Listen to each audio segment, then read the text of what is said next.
Right, so we're live. Ladies and gentlemen, a very warm welcome to the panelists, the presenters and the participants. I think this is our SAERI's fourth session on information around masters and PhDs and doctorate opportunities for folk from our islands. So I'm Tara Palembi, I'm the International Director at SAERI, and I'll be hosting your event today. So we run these events co-hosted with our sister institutes, as we call them, so the St. Helena Research Institute and the based in St. Helena, and the Mid-Atlantic Environmental Research Institute, which is based out of Anguilla and run through our partners there at the Anguilla Community College and the Department for Natural Resources. And really, the idea behind these is to provide an opportunity for anybody who might be thinking in the back of their mind or in the fore of their mind about doing a master's or a doctorate or a PhD and just not quite sure how to go about it. It might be a little bit daunting. Sometimes if you've been in academia, done your undergrad and come out of it, it's a little bit, where do we start again? Where do I start again? Or the various reasons for why it might be something that you're thinking of doing but haven't actually got around to it or don't quite know how to. So these sessions are trying to attempt to demystify it a little bit. The focus is primarily on the environment sector, but we do have speakers and sharing experience from across other sectors as well. And the way we've structured the sessions is hopefully to contribute to this goal of trying to demystify this process. So we start off with a group of panelists who are folk from our islands who have done their masters or doctorates before, and they will give us an insight into how it was for them. So their experiences, real true life experiences from people who come from where we come from. And then those attendees can have an opportunity to listen, to question them, ask any questions, or similarly other presenters as well. That's kind of, it always is really interesting and exciting to hear people's stories. And then after that, we've also brought together some presenters to give short presentations, really just as a signposting to the opportunities that actually are available. So there are lots of opportunities, real life ones, not just concepts that are out there that people can apply for. So this includes kind of donors, scholarships, but also discussions with, well, we have Mike here from Michigan State University, so discussions with professors from universities to see what type of questions and what type of advice that they might have as well. So hopefully this package and this structure enables a good session and a good opportunity for those in the audience and even those around the table sometimes to think about what these and understand what these opportunities are. So without further ado, let's kick off with the panel sessions. So welcome everybody. Welcome to all of our panelists here today. And if you guys who are on the panel are okay to switch your videos on, we'll do some roundtable so everybody can know who you are. Might need to go back a bit.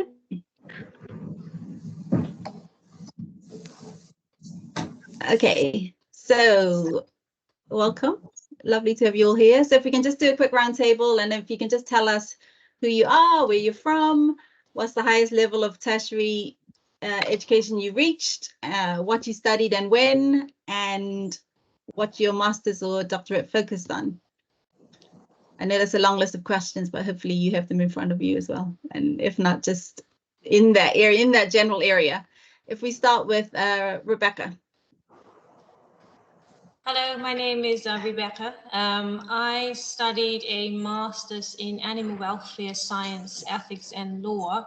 I did mine online through the University of Winchester, and I completed it in 2022. Thanks. Welcome, Rebecca. Then under the name that's appearing as Amy here, we have Jane. Hiya. So yeah, my name is Jane. I am currently at the tail end of a master's in marketing and digital communications. I've got a couple of months left. I'm doing that with the University of Falmouth, and I receive funding through CDS. That's where that is from. I can't remember the rest of the question. That's fine. I can't remember if you said where you were from or where you based. So, Rebecca, did you say? Oh, sorry, Falkland Islands. I work for the Falkland Islands Development Corporation. Jane, thanks. And Rebecca? Yeah, I'm on St. Helena. Okay, thanks. Jason? Good morning / afternoon. I am Jason Daniel. I'm currently in Anguilla, and I did my master's in Island Biodiversity and Conservation with JICAS, Jersey International Center of Advanced Studies, and University of Exeter, and that was done in Jersey.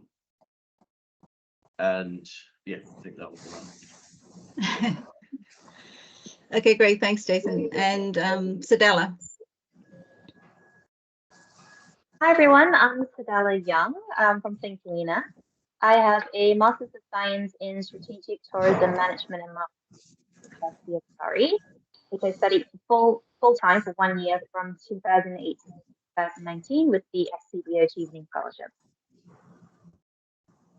Okay, brilliant. Thanks. And Dr. Sulla McDaniel was going to be here today as well, but something has come up and she isn't available anymore, so her apologies. Mike, I actually wasn't going to bring you into this session, but it might be quite a nice dynamic if you are here. So I don't know if you want to. I was going to bring you in later around the universities, but it might be nice to hear from you here as well, and we'll keep you in the part of the program. So my name is Mike Gottfried. I'm a professor at Michigan State University in the exotic interior of North America. And I did my PhD a couple of years ago at the University of Kansas. And in recent years, my role in the department has included being the director of our graduate program. So a little bit different perspective because the American system has some differences with UK-based graduate research programs, but I think there is some relevance and some overlap. And I've been doing, my connection here is I've been doing field research the past several years and on the Falkland Islands and in collaboration with SAERI. So that's how I got involved with this group. Okay, brilliant, thanks. Okay, so now I'm gonna say kind of take you guys back and think about or tell us what motivated you to kind of decide to do your master's. Maybe Jane, if I start with you, because you're still doing it, so it's fresh, it's freshest in your mind. It's very fresh. Yeah, it's very fresh. I decided a couple of years ago that I wanted to move into marketing. I worked in business management, and a job came up with Falkland Islands Development Corporation, which was a new position they created surrounding marketing. So it just made sense, gave me more motivation to go ahead and get my master's. I applied through CDS here in the Falklands and was successful. And yeah, I'm literally at the very end of 2 years of part-time study while I'm working full-time. Okay, brilliant. So so you're part-time working full-time, huh?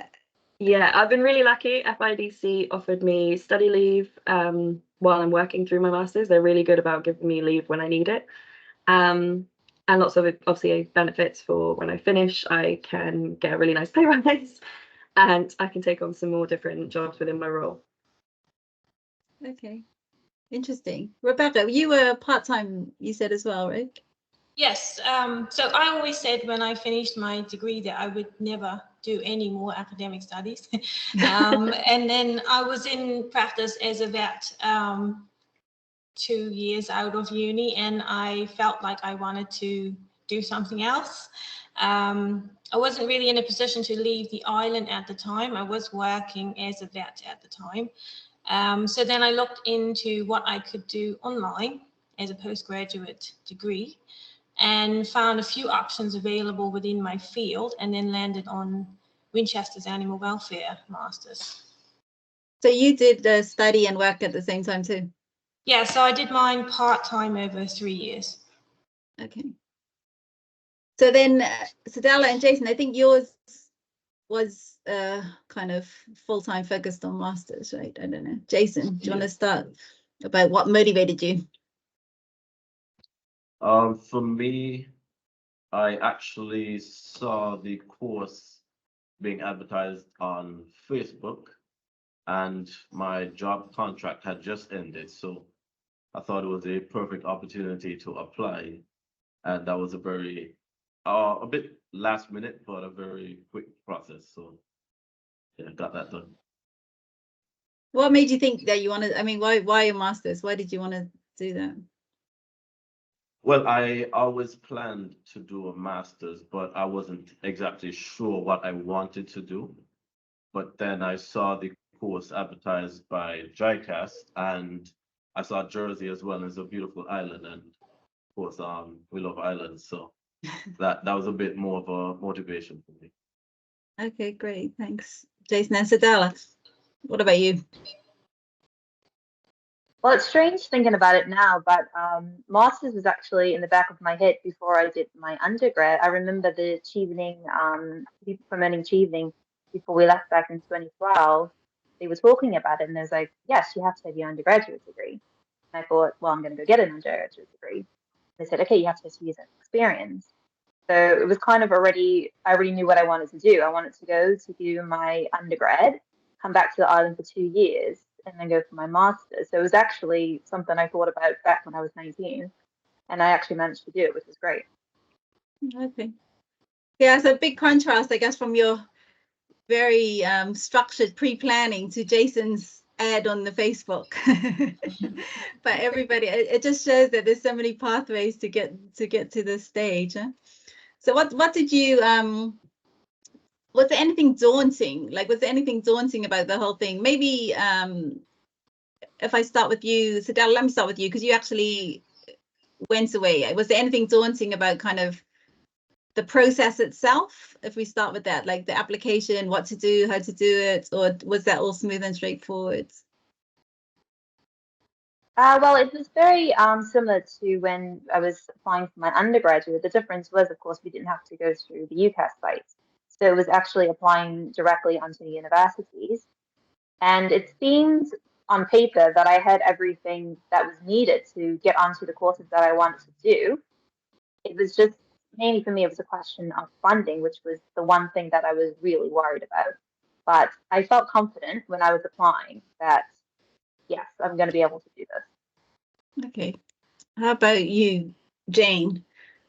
Was it easy, or was there a kind of hump that you had to get over to start, or was there anything challenging about? I guess this is just more around the application process itself. Yeah. I don't think it was too bad, to be honest. I had been having meetings with Falkland College with Ali, who does career development. And so I'd already prepared myself for a few months, deciding which university to choose and what specific masters I wanted to do. And she was really helpful in helping me through the process. And when I went through CDS, she gave me advice about how to fill in my CDS application. So it was relatively straightforward. I had it all done and applied for before I started my new job. And yeah, I would say it was definitely less painful than applying for my undergraduate. Okay. I'm not going to throw the same questions to everybody. Okay, so if we go on to positive things, what was exciting about your course, Rebecca? I think for me, we all know what living on a small island is like, and sometimes if you're in a very niche field, you can't always interact with people who are familiar with your field. So for me, it was being able to interact with people in the animal science / veterinary world again, sharing ideas and talking about up-to-date things, and it just being in that kind of academic community again was nice. Yeah, and that intellectual isolation is something that is very real on islands, isn't it? So interesting. Yeah. Jason, what about you? What was exciting about actually doing the course? For me, well, for Jersey, lots of people don't know about Jersey. They think of New Jersey, and I was actually one of those people as well. So doing the research on Jersey and seeing how beautiful the island actually was, and actually visiting, because my process was about 3 weeks between applying and actually going to the island. So it was a bit of a change for me, especially seeing that Jersey was an island that gets a bit cold compared to what I'm used to here in the Caribbean. So, and also getting to know a lot of the residents and fellow students over there as well from other islands. Yeah. What do you think were the like for those of you who moved first, what was the biggest challenges of moving? Like, you know, you mentioned climate there, Jason. Was there anything else that was a challenge? Had you actually left the island before and to study, or was it your first time to study abroad, or were there any things that you needed to adjust to? Not quite, because I actually lived in New York for 4 years. I lived in London for about a year as well. So different climates wasn't much of an issue for me. Yeah. So Dala, how about you? Was there anything that you felt was an adjustment moving to do your master's coming from St. Well, I Helena? did the UK, so moving away was a lot easier the second time around. I guess for me, it was not having that support system anymore. When I did my undergrad, I had a full support system, whereas this time I was moving to a place where I didn't know anyone.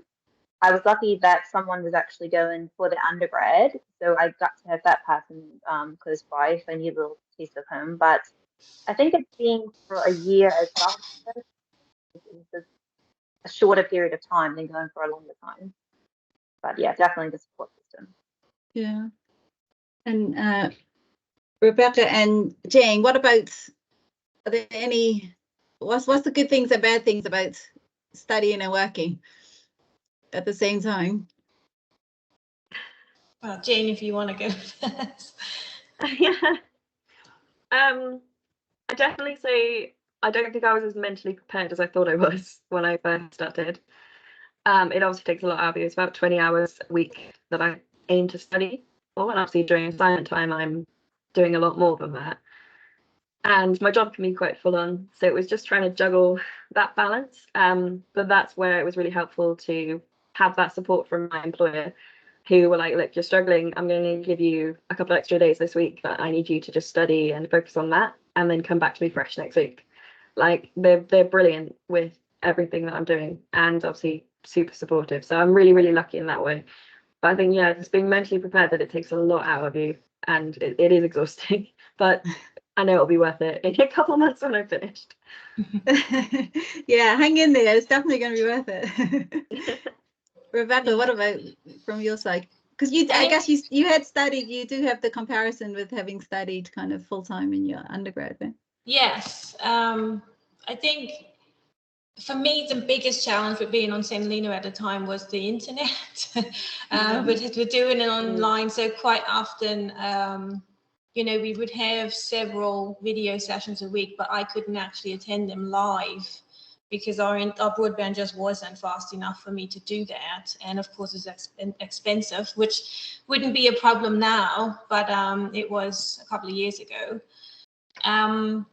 With regards to workload, I actually changed career in the middle of doing my master's and I went over to teaching. So that was a concern for me. But Winchester was really flexible in that, although I originally signed up to do it over 2 years, they allowed me to extend it to 3. So I waited an additional year before doing the dissertation aspect. And they allowed me to do that so I could like adjust to my new role and new job. Okay, so it sounds like that support network from work, if you're doing things remotely, is quite important. Yeah, and I think communicating with the university that your course is through as well really helps. Like if you talk to your lecturers and your course supervisor, then they can advise and they can kind of move things around for you. Okay. Jason, was there anybody who was like a mentor or somebody whose story you had heard that had inspired you to kind of continue to study? Or Not really, but of course I knew lots of people who had gone to do their masters and PhDs. So I always took inspiration from, majority of those people, and figured that it would be a great way for me to, get a better job and, encourage others to do the same as well. Yeah. Like when people, like what do you think the value of it is? Of getting a master's, or? Yeah, of getting a master's. Or of doing a master's, I guess, not only achieving it as in, the qualification itself, but the whole process as well. Like what value would you say it has? Right, I think it gives you a better appreciation of your field mainly. So I find there are lots of people who are looking for jobs, but once they further their education, they realize that it could be a bit more than what they expected. So I guess that's one value. Yeah, sure. And Sadala, what about for you? What do you see as like the value of having done it? Well, actually, I also took a career change. I think it was about 3 to 4 months after I came back from uni. I moved from tourism into banking. But despite the fact that I did my master's in tourism management and marketing, there was just so much that I actually took into banking. So when you have a specialist, well, I say specialist, but it was specifically in tourism, and then I moved to banking, I find that you can still actually, I still took a lot of it with me.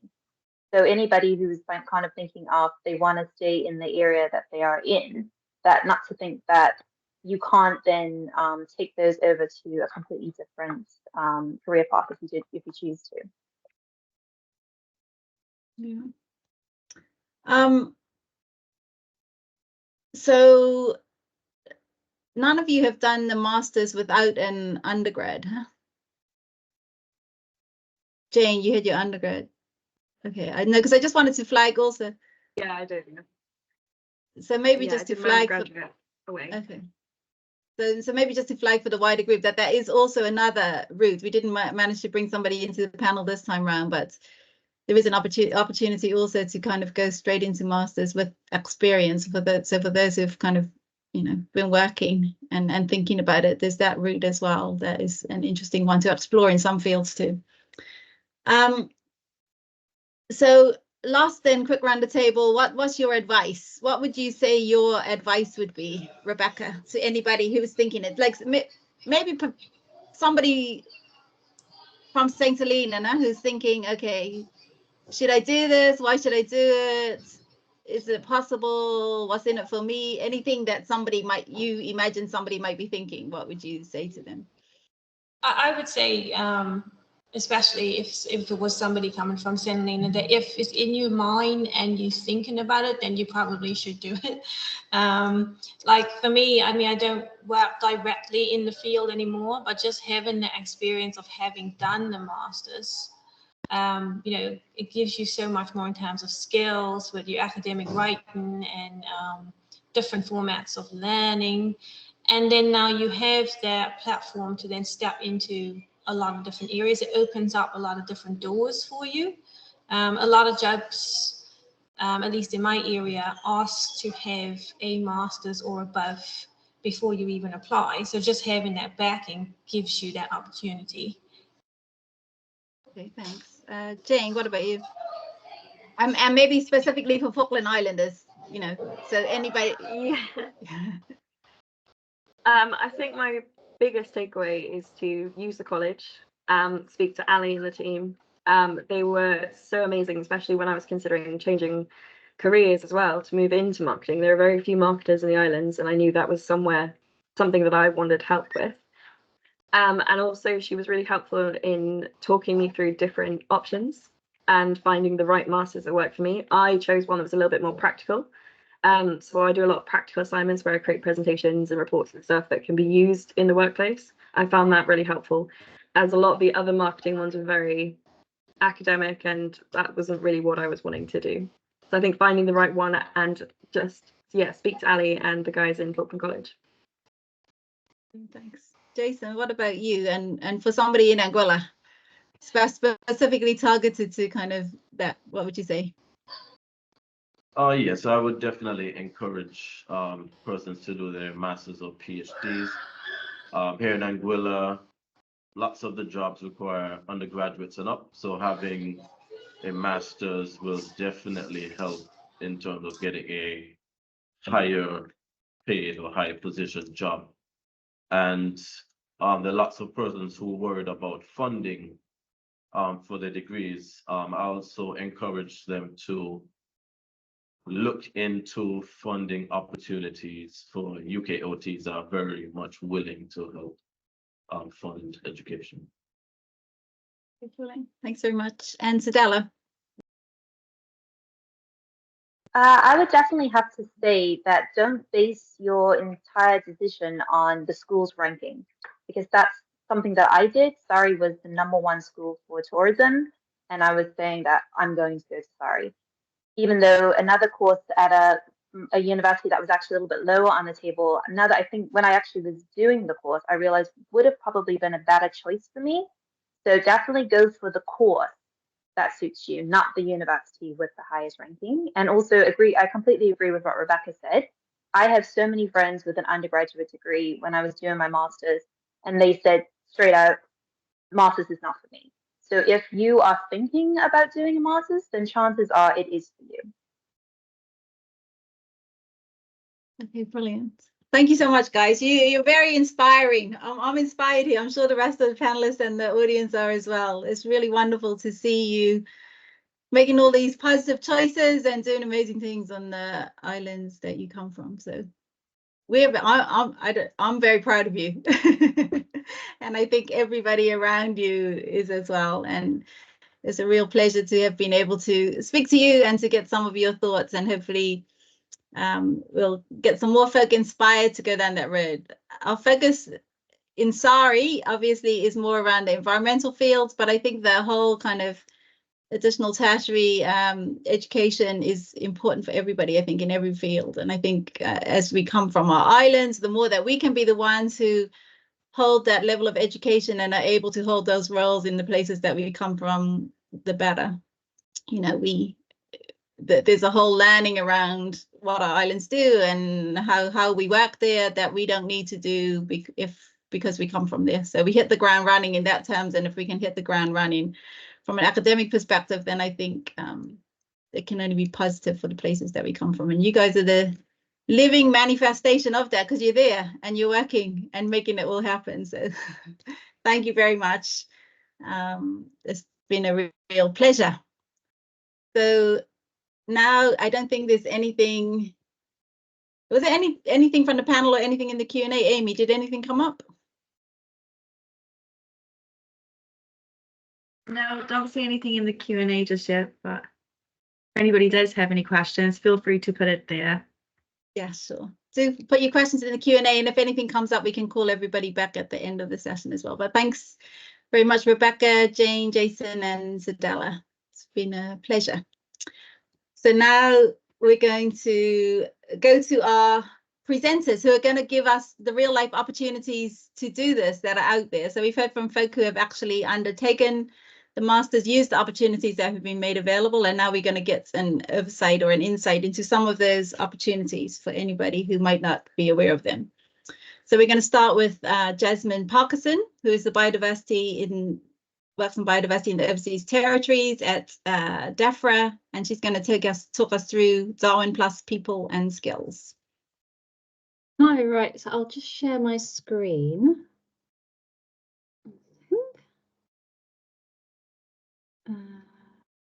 Second. No problem.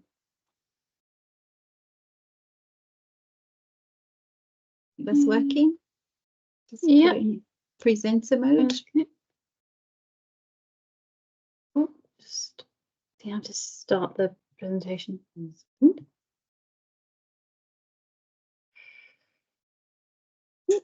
Sorry, don't mind me.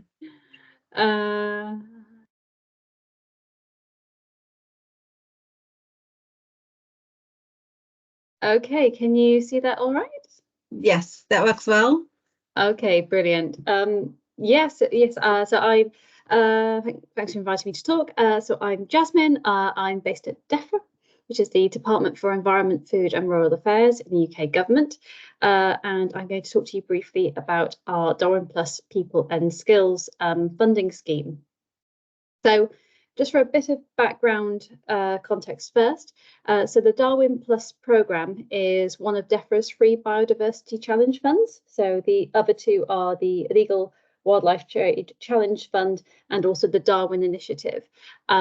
But the Darwin Plus programme is specifically designed to support biodiversity projects in UK overseas territories. And we've been around since 2012, and in that time we've invested over £55 million in more than 320 projects across the UKOTs. And the projects that we support aim to address one or more of our themes, which are biodiversity, climate change, environmental quality, and capability and capacity building. And under Darwin Plus, there are 4 different schemes that you can apply for, which you can see on the right here. So there's Darwin Plus Main, which is our standard grants, Darwin Plus Local, which are our sort of small scale, shorter term projects, Darwin Plus Strategic, which are our larger, longer scale projects, and Darwin Plus People and Skills, which I'm talking about today. So the purpose of Darwin Plus People and Skills is to build capacity within the UK overseas territories by providing training and education opportunities. It's about upskilling people so they can deliver long-term strategic outcomes for the natural environment in the UKOTs. And it does that by providing funding to allow people to draw upon their wider technical and scientific expertise that's out there in biodiversity and environment to broaden their own knowledge and experience. So there's no upper limit on the grant budget. You can apply for as much money as you like, but you will be expected to justify the costs in your application and also explain how you are providing value for money in your grant application. And grants can last for up to 24 months. Now, this scheme was previously called Darwin Plus Fellows, and we've recently renamed it to better reflect that it's not just about academic opportunities. These grants are also for professional development opportunities. So eligible activities include, but they are not limited to undergraduate and foundation degrees, master's degrees, associate and online degrees, remote degrees, training courses such as fieldwork training opportunities, internships, other training placements, workshop and conference attendance if you want to develop your policy skills and experience, other relevant educational opportunities that you can find. But also you can even flip it on its head a bit. So if you have a team at your organisation or your university who you want to upskill, you can actually apply for a grant with us to have a mentor or a trainer or an expert brought in either domestically or from another country to come and upskill your team. So you can actually be upskilling multiple people at once with these grants. So we've designed them to be very flexible. So I would say if you've identified a training opportunity, a development opportunity, and you can argue how it's going to help you to deliver long-term environmental strategic outcomes in your UK overseas territory, I would recommend that you apply to us. So there are some requirements. So the beneficiary, so that's the person or the people who are being upskilled by the grant, must be UKOT nationals or long-term residents and currently working on environment and climate change issues. And to submit your application, you will need to nominate a project leader. So this is the person who will work closely with or supervise the beneficiary or beneficiaries. And you also need to have a lead partner. So this is an organisation, not a person. So it will be either your university or your employer who will submit the application on your behalf, administer the grant, and coordinate the delivery of the project. So a bit of news from our end is that we are about to launch a new call for applications on Monday. So we invite you to get on our website and submit an application. The deadline for Darwin Plus People and Skills applications is Monday, the 23rd of September. And results for successful applicants are expected before the end of December this year. So for more information on how to apply, please visit our website from Monday onwards. And as a final message, I would implore you to read the application guidance from cover to cover before putting pen to paper, because it contains all the information you need to build a strong and successful application. And that's everything from me.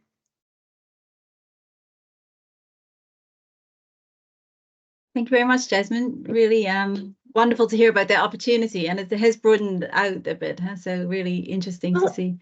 It always did include professional opportunities, but because the name was fellowships, a lot of people were put off by that. They didn't. It wasn't really reflective of the offer that we had. So that's why we've renamed it to try and to better reflect what the grants do offer. No, brilliant, and they do sound like a wonderful opportunity. So hopefully, lots of people start to take up the range of things that you can do under that program of work. Huh? Brilliant. Thank you so much. Thanks, Jasmine. Okay, so now I'm going to invite Sean, so Dr. Sean Detman, who's the director of the Jersey International Center of Advanced Studies, JICAS. And we did hear Jason speak about JICAS earlier. So Sean, over to you. Hi, Tara. Very nice to see all of you guys virtually, etc. I'm just going to stumble my way through sharing the screen. Because I'm usually on Zoom, but right, okay. It should be pretty similar. Yeah, yeah, absolutely. So just bear with me for a second. No worries. Okay, so am I sharing? You're sharing, but you're sharing us. So you're sharing this meeting, not the presentation. Yeah. So sorry, apologies. Just give me 2 ticks. No worries. All right. So do I need screen or do I need window? Window. Okay. And then you choose the window, I think. There we go. There we go. Thank you. There we go. Okay. All right. Can you see the website?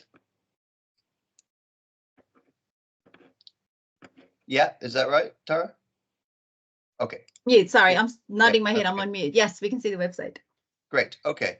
So I thought the best way to do this was just kind of guide you through the website and talk about the program as it appears in the modules within inside of it. So as Tara said, my name is Sean Detman, and I'm the director here at the Jersey International Center of Advanced Studies. JICAS is a postgraduate research center that focuses on islands and island communities. And as we know, most of our UKOT friends are from island states and island nations. So it's very exciting to be here. And we have had several students from the region and UKOTs, as I'm sure you've heard with Jason earlier today. Okay, so if you go into the website, you can see a little bit more about what we do. Again, as I said, we do concentrate solely on islands, and we think islands matter in a range of things, particularly with regards to our flagship program in MSc Island Biodiversity and Conservation in partnership with Biosciences at the University of Exeter. So if I go down to the page right here, I'll just talk you through a little bit of the program, the modules that are included in it, but also what type of student we usually have apply and then undertake the program of study. So the course can really be divided into thirds. First of all, it's somebody who's looking to do a PhD, right? So that's pretty straightforward. They have excelled at their undergraduate. They're looking to kind of advance their career within an academic institution and or within a professional context that requires a PhD.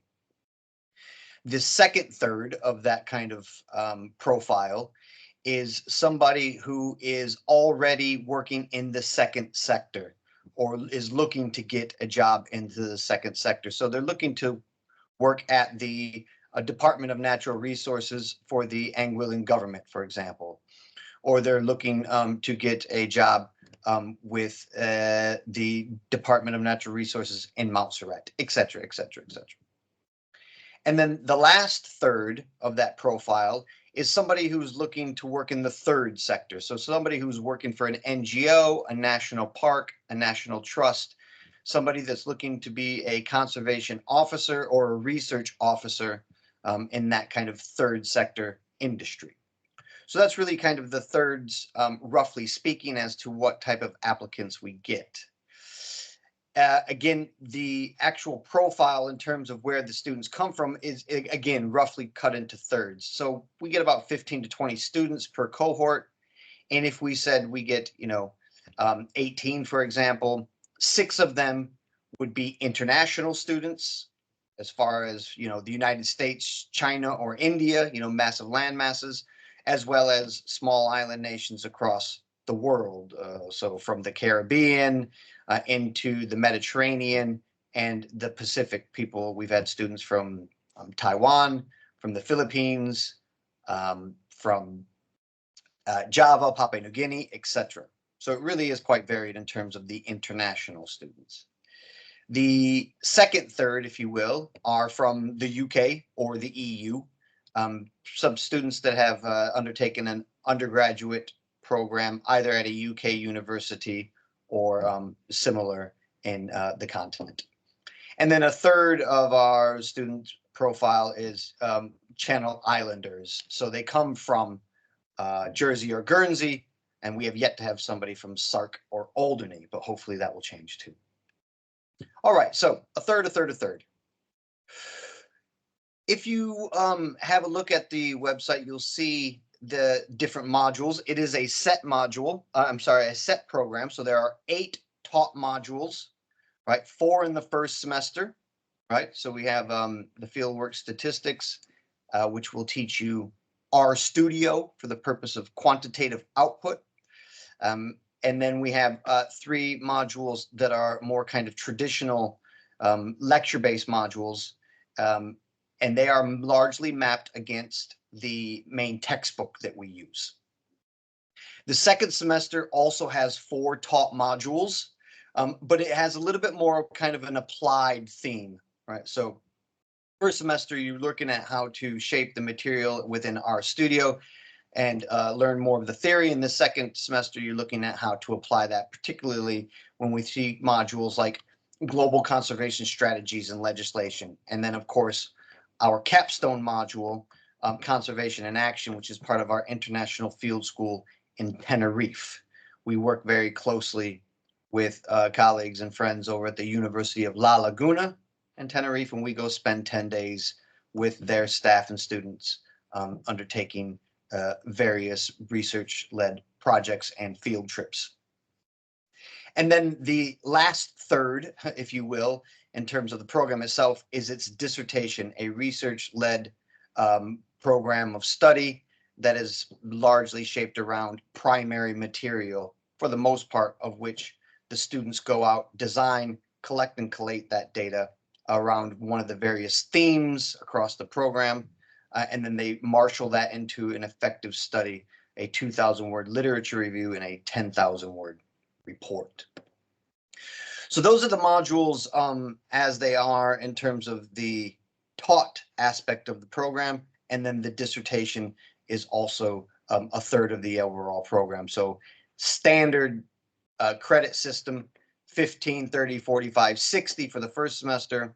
Again, 15, 30, 45, 60 for the second semester, and then 60 credits for the dissertation.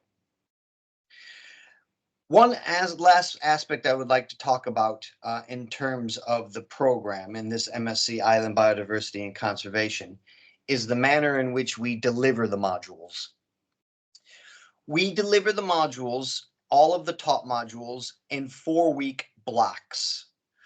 So week 1 is reading week. The students will work independently, although they usually come up on campus and work together, reviewing all of the pre-reading material through the virtual learning environment, which is called ELE2. And you will be able to access all of the work that you need to do in order to prepare yourself for the lectures. Week 2 are the lectures. It's up to 30 hours contact, Monday through Friday, 9 to 4. So it's a kind of an intensive teaching and learning week. Then weeks 3 and weeks 4 are the assessment. Usually week 3 is some type of exam, a take-home exam or an open book exam mapped against the reading and the lectures. And then week 4 is an essay, a resource assessment, a report, something a bit more esoteric that the students kind of get to shape around a certain species, taxa, or island group across the world. Now, the reason that we do that is because the people who deliver these modules are leading experts in the fields, and most of them have permanent posts at other universities. So if we think about island biogeography, which is the first module delivered in October, right? Professor Robert Whitaker is the module leader for island biogeography. Now, Rob is a professor at the University of Oxford. He's written the main textbook along with Professor Jose Maria Fernandez Palacios, who comes over to deliver the Biodiversity and Evolution on Islands module. But obviously he can't be over here in a kind of linear, traditional 10 sessions across the first semester. So we kind of pack it all into these 4 weeks of intensive deep dive into the material. And this allows us to work with those kind of leading experts and allows us to bring Rob over to work directly with the students. It seems to work quite well. It's a real kind of in-depth exploration of the material. And most importantly, at least in my eyes, is that it allows our students to work directly with the people who are researching and shaping the material through output. Everybody that works on this program has, extensive lists of publications, research experience, and it's that knowledge and that experience with the material that we look to bring directly to our students. So that's the program in a nutshell.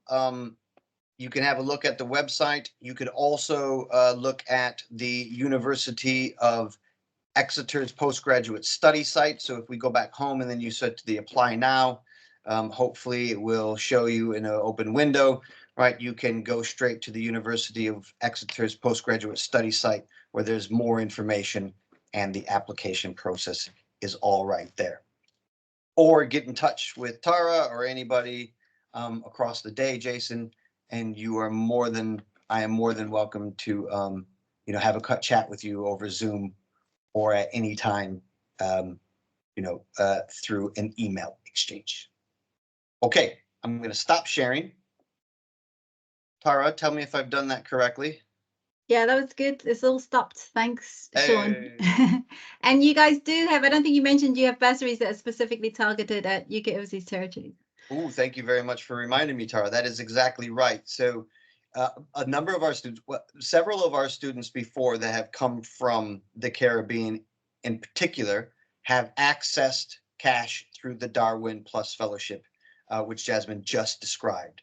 So that's certainly a way to get it funded. Jason certainly was a good example of that. So we work with the Darwin Plus in terms of trying to get you as much money as you can to pay for the program. And we will match the funding up to half fees. So students that are from the UKOTs or within the region itself, you pay home fees, which is a very good thing. Some of you, if not many of you, have a UK passport, which is even easier because you don't need a student visa. And you will be eligible for the UKOT / Commonwealth bursary, which will help match fund up to half the fees. Okay, brilliant. Thanks, Sean. It's a wonderful opportunity. If I was doing my master's, I'd do my master's with you guys. Well, we have lifelong learning opportunities as well, Tara. It's never too late. Yeah, it's a wonderful opportunity, and as Jason had mentioned too, it was nice because it's island. The focus and the location is on an island as well, which I think Absolutely. is added value. Everything we deal with is islands. It's all islands around here. All right, brilliant. Thanks very much, Sean. Okay, so now we're gonna have Emma Brooke who is the College Development Manager at the Falklands College. Hi we'll get there. that perspective. Hi, Emma.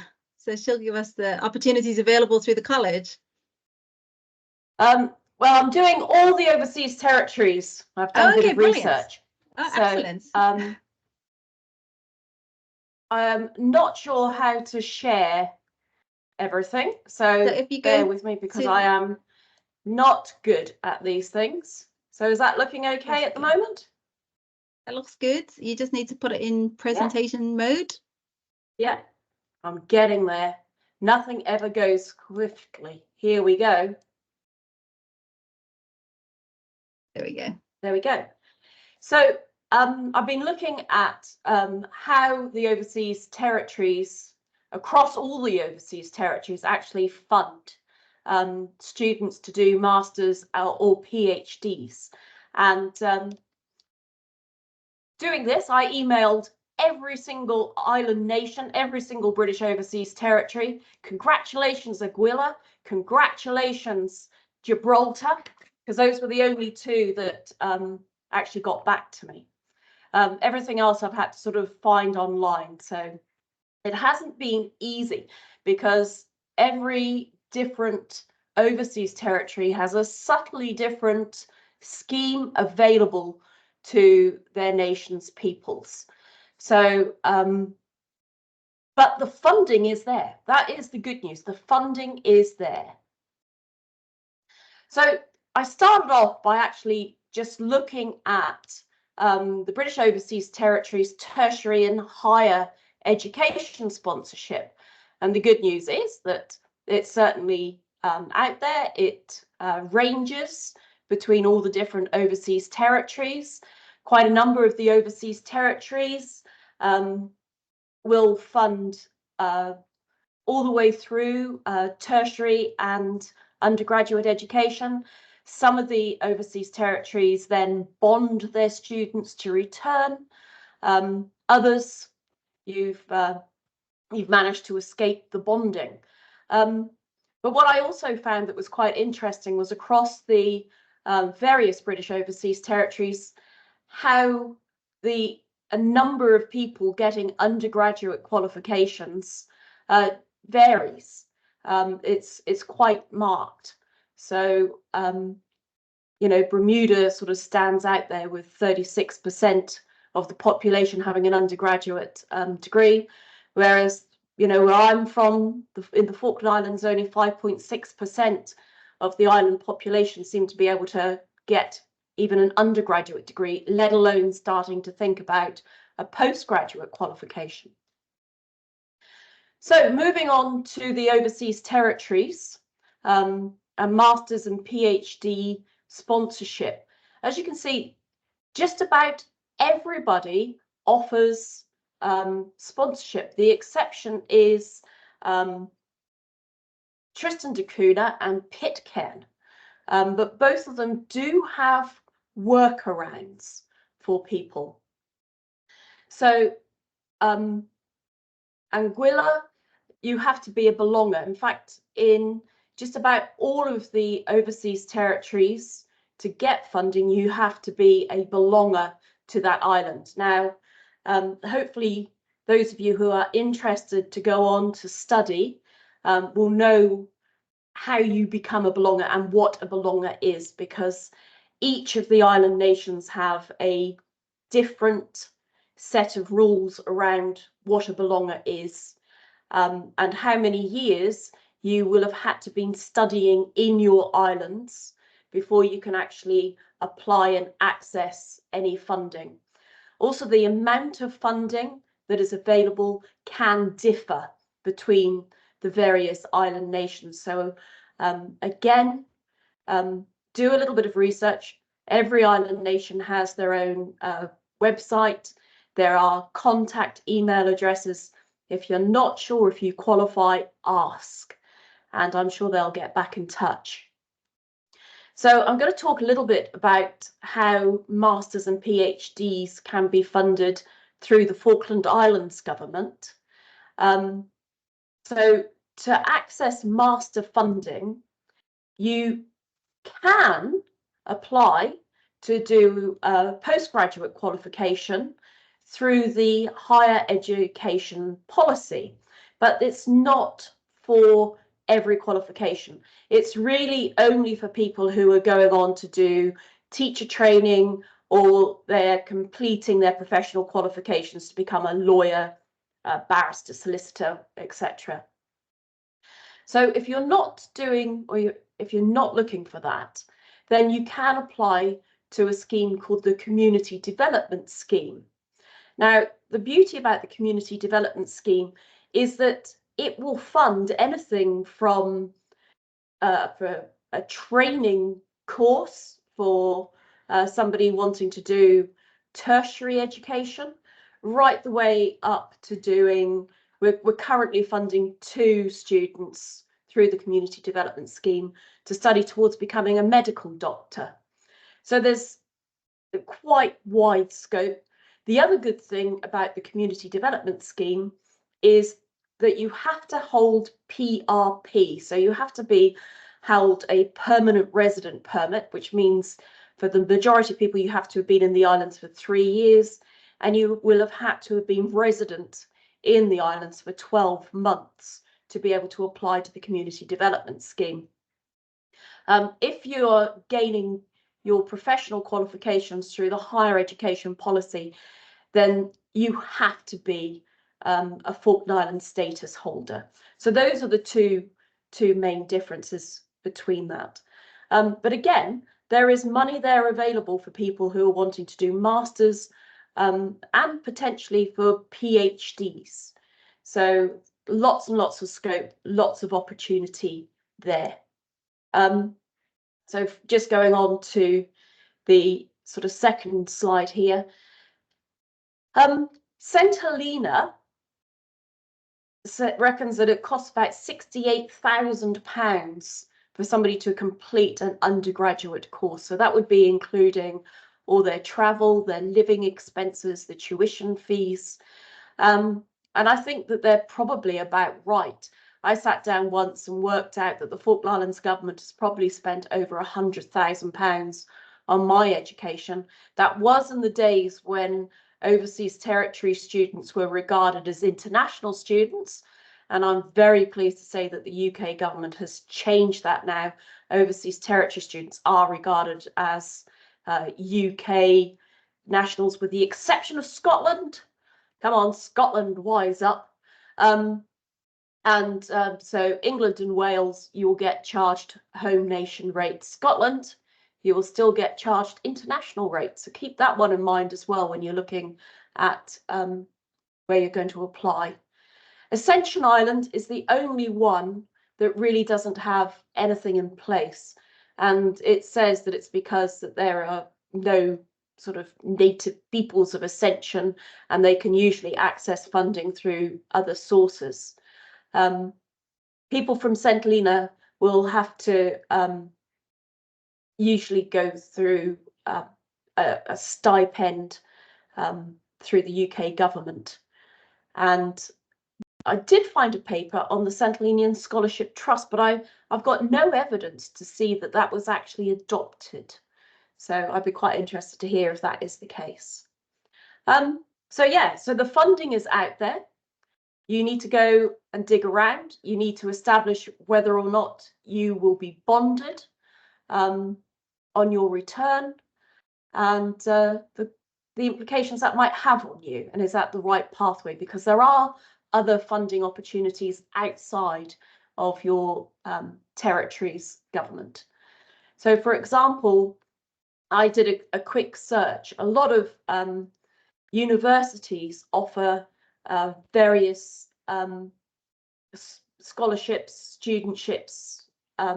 So for example, Cambridge has the Cambridge Master Studentship, which awards up to £12,000 towards the cost of the Masters. And then there's the Cambridge Scholarship, which will go towards either a Master's or a PhD.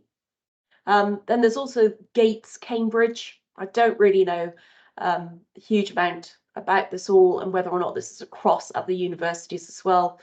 But 80 scholarships, 2/3 though are directed towards PhDs. So I hope that helps. So I'm going to stop sharing now, and hopefully that's okay. Any questions? Emma, that was wonderful. I think I'd never seen that before, you know, that whole kind of comparison of what's available across overseas territories. I think that's really interesting. There is a question in the chat here. Well, some comments in the chat from Rebecca. I don't know, Rebecca, if we can actually, I see you have your hand up as well. We can give you the mic. I think we can. Yes. Okay, Rebecca, over to you. This is Rebecca from Rebecca Kainswick's. Amy, maybe you can help me. Can you enable Rebecca to speak? I'll just read out. The mic is enabled. Okay, Rebecca, can you speak?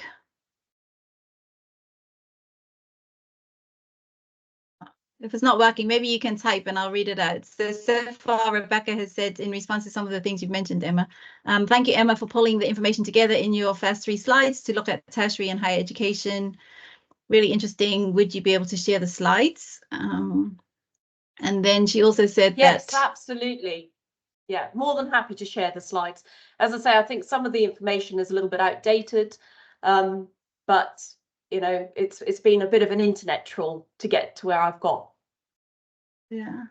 And then she said she just some more information because she asked a question about the scholarship trust that's not yet been set up. And they only started applying to UK finance in the last 2 years, but there's no stipend associated with it.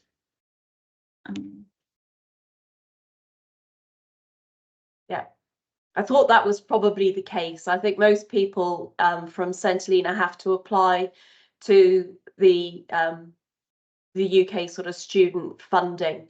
But yeah, I believe that's going to be discussed in a few moments' time. So I'm going to steer clear of that one. Okay, and it might be good. I don't know if anybody around the table, if you know Emma from FCDO or anybody from UK government, the UK student loan are available to UK OT students. Is that correct? Do you know that? Yes, that is correct. Yeah, it is overseas territory students are able to access that funding. Yeah. Okay, but I think it's just the fees and not the maintenance. Is that right? I'm not 100% sure. Okay, I was reading it to imply that there was a stipend around there as well that they could access to. Okay, maybe we can get some clarification from that. If nobody can around the table can clarify it, then we can do some research or get the kind of definitive position from somebody who can give that clarification. But Emma, thank you so much. That was really useful and helpful and very interesting to see the range of different opportunities across all of the overseas territories, and also interesting to see that there are actually lots of opportunities. Yeah, it's out there. It is actually out there. It's just a case of going and asking and putting yourself out and letting them know that you are interested in doing these things. Absolutely. There's also probably lots of private businesses willing to sponsor people as well. So yeah, just go for it. Really? Just go for it. Would you be willing for anybody interested to contact you, even if they aren't from the Falklands, just to get some insight? No, more than happy.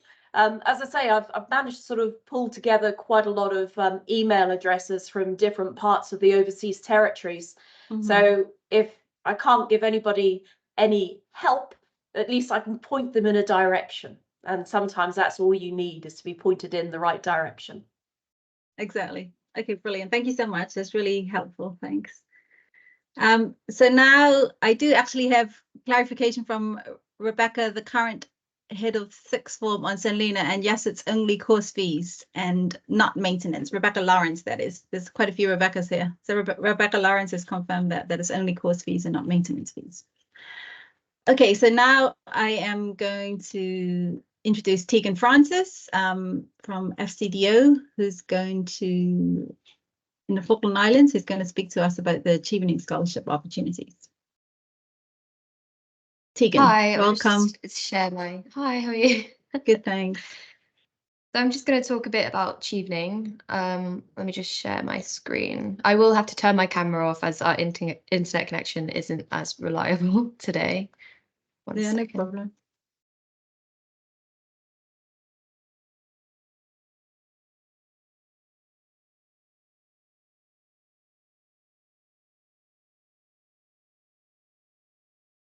I'll tell you when it's up, Tegan. They've still got a black screen at the moment. It's probably the internet speed. Yeah, it's just so slow these days. So we can see the presentation, but not in presentation mode yet. Oh gosh, how do I do that then? That's The strange. little, Is it working now? no, but you can, if it doesn't work, then you can just, we can still see the slide. So you can, yeah, there, it was being slow. That's correct now. It's in presentation Oh, mode. okay, it was just being slow. Yeah. Okay, over to Okay, you. so for those of you who don't know, Chevening is a program run by the Foreign, Commonwealth and Development Office, offering a fully funded one-year master's scholarship for potential future leaders who show the potential to inspire, inform, and influence positive change in their home countries. As long as you can justify within your applications how your chosen subject would benefit your home countries in the long term, should you become a successful leader within your field, studies can be chosen in any subject. For example, I think in the Falklands, we've had scholars who have studied petroleum engineering, public policy and administration, and also the environmental areas such as biodiversity management, conservation management. So who should apply? Chevening looks for those who have a potential to become future leaders in their chosen fields. They do come from a range of backgrounds, our Chevening scholars, but one thing they all have had in common is their passion for positive change in their countries. So as with any scholarship program, we do have quite strict eligibility requirements. For example, you must be a citizen of a Chevening eligible country. There's 160 of them. The overseas territories do count as that 160. You must hold an undergraduate degree. This doesn't need to be linked necessarily to your master's subject choice, but as long as you have an undergraduate degree before applying for the scholarship, it should be fine. You must also have 2 years work experience. This could be several work experiences, a mix of voluntary or paid. As long as it's the equivalent of 2 years, it is acceptable. And you must demonstrate your future leadership qualities throughout the application process. So Chevening covers all tuition fees for your masters. You also get a living allowance and one economy return flight to the UK a year. And additional grants will be given to those when necessary.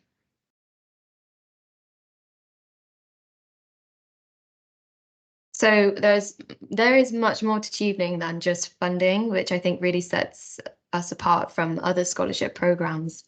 A Chevening scholarship comes with an exclusive program of networking events, talks, and exclusive trips across the UK. For example, earlier this month, a few Chevening scholars were invited to an exclusive guided tour of His Majesty the King's official residence in Scotland. That's just one of the many examples I could give. Also, being a Chevening scholar, it opens you up to a global network of over 55,000 fellow leaders around the world, which will really help you to increase your job opportunities, career advice, and professional connections in the long term. Yeah, I can't stress enough the importance of networking and believe it's such an underrated element of career development these days, and Chevening is perfect for this. On top of this, there are also more internship and volunteering opportunities that comes with a Achieving Scholarship. As I just mentioned, you'd be joining a global network of over 55,000 current and former not world leaders, but current. Yeah, sorry, we'll just go to the next slide. 1 second. Here are a few examples. So the Prime Minister of Cameroon. There's quite a few. We've actually not, it's quite early on, so we don't have the exact dates for applications this year, but usually it is around September. So applications will open in September, close in November. So you'll have roughly 2 months to complete your application. Once applications close, the sifting will take place in November, which will be followed by a shortlisting for interviews in early 2025, with interviews expected to take place in February 2025. You'll be informed of your success in June, July, ready to hopefully start in September of that year.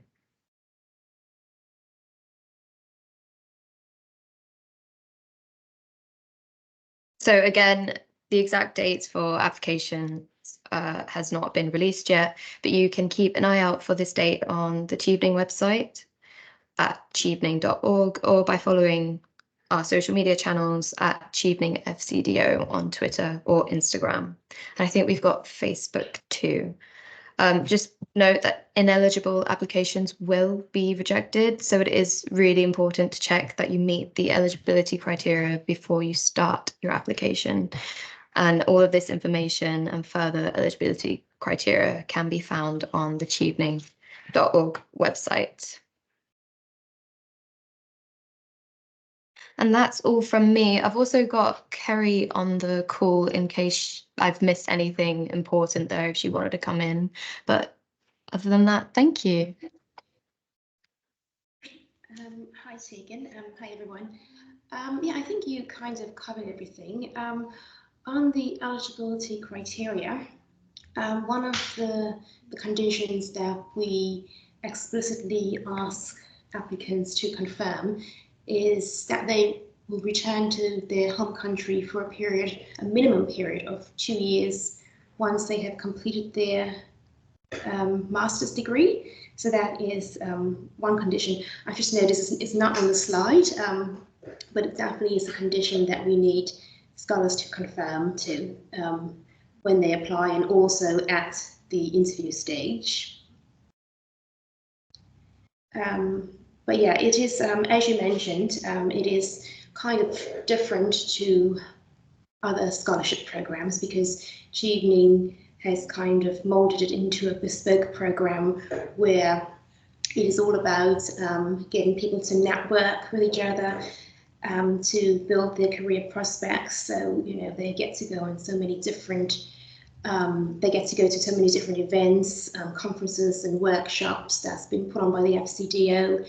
And it's also a way to kind of expose people to the UK, culture, to its historical aspects. So it's a really great opportunity, especially for someone, I guess, who's not been to the UK, although for achieving a lot of people would have already gone to the UK to do their undergraduate degree.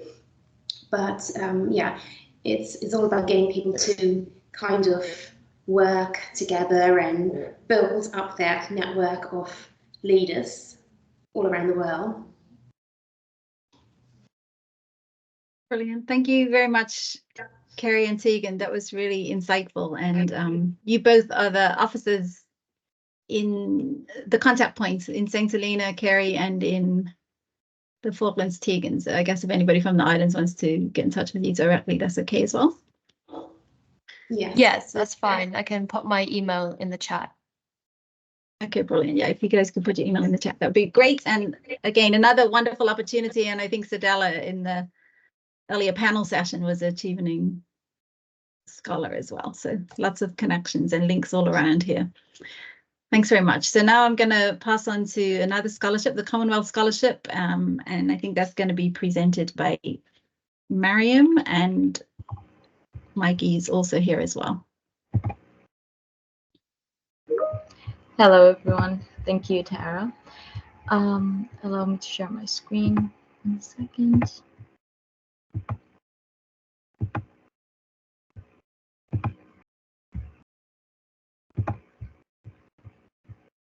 Are you able to see my screen? Yes, that's Great. perfect. Over to you. First of all, thank you very much to the hosts for organizing this webinar and for having us here. My name is Mariam. I am a program officer at the Commonwealth Scholarships Commission. And in this presentation, I will briefly cover information about the Commonwealth Scholarships Commission, CSC development themes, our programs, key dates, and the value of the award.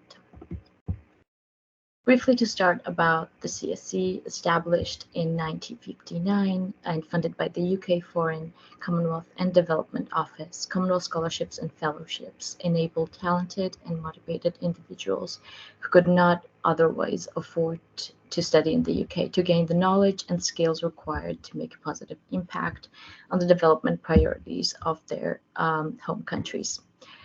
The CSC awards around 700 scholarships and fellowships for postgraduate study and professional development each year.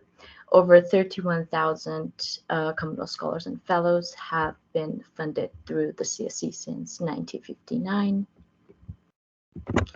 And here on the slide, you can see the CSC development themes. We don't have any restrictions on the course. It just has to comply with these development themes, which you can see on the screen. Commonwealth scholarships are aimed at empowering future leaders across the Commonwealth to act as catalysts for sustainable development. So they are intended to contribute to the UN Sustainable Development Goals and are awarded under 6 CSC development themes, which you can see here. CSC has 7 unique scholarship programs offered across the Commonwealth. There are 6 programs available to UK overseas territories, which are high-income PhD scholarships for Anguilla and Falkland Islands. This is a DFE-funded Commonwealth PhD for full-time doctoral study at a UK university for applicants from high-income countries. And from St. Helena and other islands in the Caribbean, we have available Commonwealth Masters scholarships for full-time master's study at a UK university. Commonwealth shared scholarships for full-time master's study on selected courses jointly supported by UK universities. Commonwealth split-side scholarships for PhD candidates to spend up to 12 months at a UK university as part of their doctoral studies in their home country. Commonwealth distance learning scholarships for part-time master's study by distance learning on selected courses offered by UK universities. And also Commonwealth professional fellowships for mid-career professionals from low and middle-income countries, Commonwealth countries, to spend time at a UK host organization on a program of professional development. For more information about these scholarship and fellowship opportunities, including any eligibility criteria and how to apply, I encourage everyone to visit our website.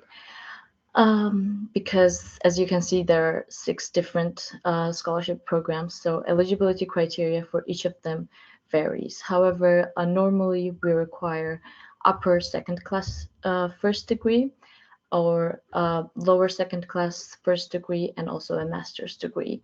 This is our minimum requirement. Also, the candidate should be from one of the Commonwealth countries. They should send us their transcript, diplomas, and also 2 references as well. As you can see, I think it's important to note here that the CSC is very committed to a policy of equal opportunity and non-discrimination, and we encourage applications from various candidates, diverse, and we believe that more diverse our scholars are, the greater impact their research will have. which is why we are committed to support outreach activities and to encourage scholarships for people with disabilities. We work with disabled people's organizations to encourage participation, assist with applications, nominate applicants, and identify where better support for candidates with disabilities is required to achieve greater inclusion. You can also see information here about the opening dates or periods and closing times for different programs. I have included this on the slide, but you can also view these on our website, which we update very frequently. And as you can see on the table presented, most of our scholarship programs for this academic year have already closed. However, they will reopen from late October onwards for the next academic year. Next section will be what the Commonwealth Scholarships offer. Commonwealth Scholarships offers the following financial support for all the scholars: fully funded study at a UK institution, visa and travel costs for awardees traveling to the UK, additional financial support including family allowance and disability support, opportunities to meet other scholars and build meaningful relationships, opportunity to join the Leaders in Sustainable Development program to support academic or other professional development, collaboration across global alumni network, etc. Here, I would also note that we encourage very much applications from St. Helena. Unfortunately, we have not received any applications from St. Helena this year, but we would very much encourage you to do so. For the master's scholarships, we receive applications from nominating agencies. Each Commonwealth country has different nominating agency that nominates candidates to us. And for St. Helena, we also have a nominating agency. And yes, we would very much encourage you to apply. I hope this has been helpful and informative for everyone. If you can find lots of more useful information with extensive details and frequently asked questions on our website. But once again, I would like to express my sincere gratitude to the organizers for hosting this webinar and allowing us to share this information about the Commonwealth Scholarships, and we hope to receive more applications from the region. I have Maggie, my colleague, in this call with me if she wants to add any more comments or say anything else. Otherwise, just thank you for your time and attention. Thank you so much, Maria. And yes, I think the words of encouragement are really important. It's the second year we are taking part in this webinar. But yeah, unfortunately, we have not seen any applications from either St. Helena or other overseas British overseas. So we would really love to see some applications from your region. And if you have any questions, please make sure you email us.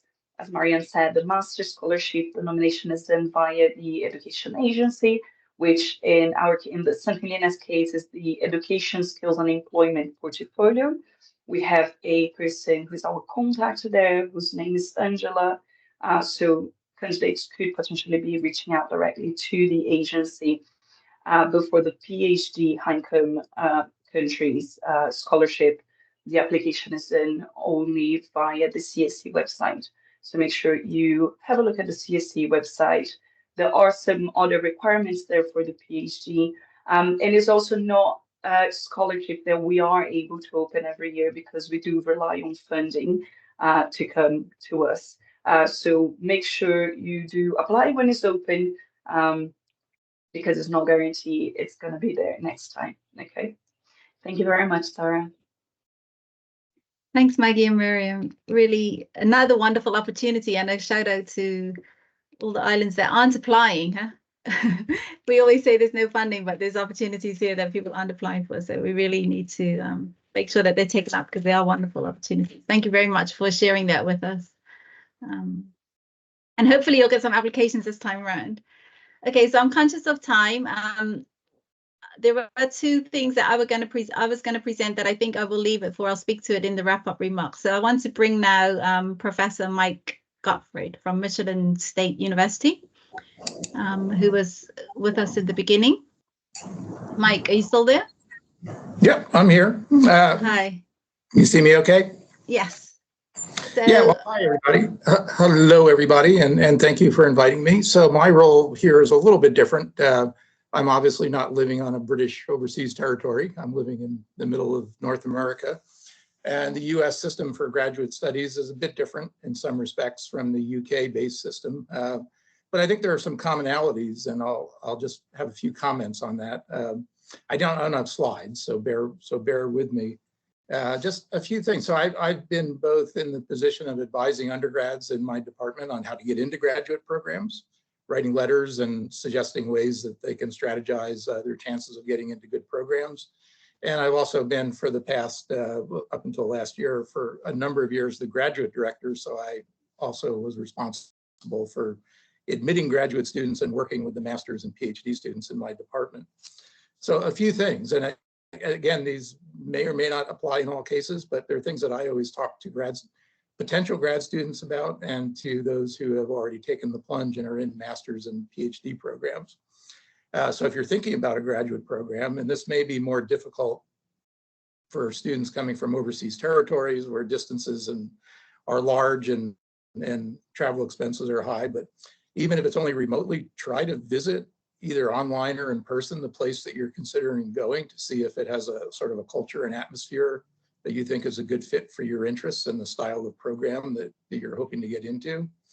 Really important, I think, is to try to establish contact. Again, it could be remote or in person, if that's possible, with current students at that institution. So you, again, get an idea of whether the culture and atmosphere is a good fit for the kind of program you're looking for.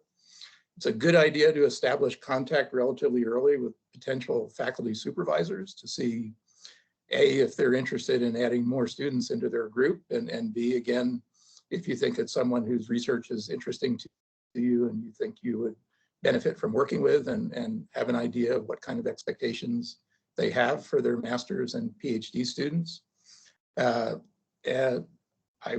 We've heard, very interesting to me, because I was unaware of it, some really interesting and great ways to get funding to pursue a graduate degree. And I always recommend to students not to get into a situation where they end up deeply in debt. Ideally, you don't want to come out of your master's and PhD program feeling like you're impoverished. And certainly in the US, the expectation is that students will have some kind of funding support and some kind of what we call a tuition waiver, so that the course fees are included in whatever package of funding is put together for them.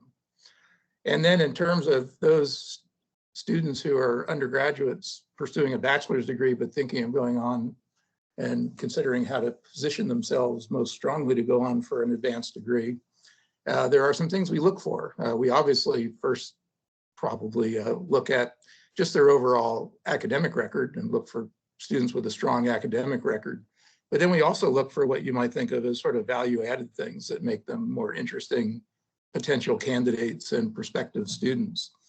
So extra activities are great if you're involved with community organizations and charitable kinds of things, or just any sort of activity that's outside of what is just basically your undergraduate academic activities. Peer mentoring of fellow students is looked on very highly. So if you get involved with helping other students, you may tutor them or mentor them in some way, either officially or unofficially. Those students going into environmental areas, including the kinds of activities that are based under SAERI, field experiences, both formal and informal, are terrific, just to get out and get yourself out there and out of the classroom and into the field, if that's a direction that you think you'd like to go in. Being involved, and this has become increasingly a big thing in the US in any case, being involved as an undergraduate in research projects with a faculty mentor, and meaningful research. I don't mean, like washing lab glassware. I mean actually doing real research, really being part of a research project. And at least in North America, there are a lot of opportunities for students to present that research at conferences and venues where people are presenting their research. So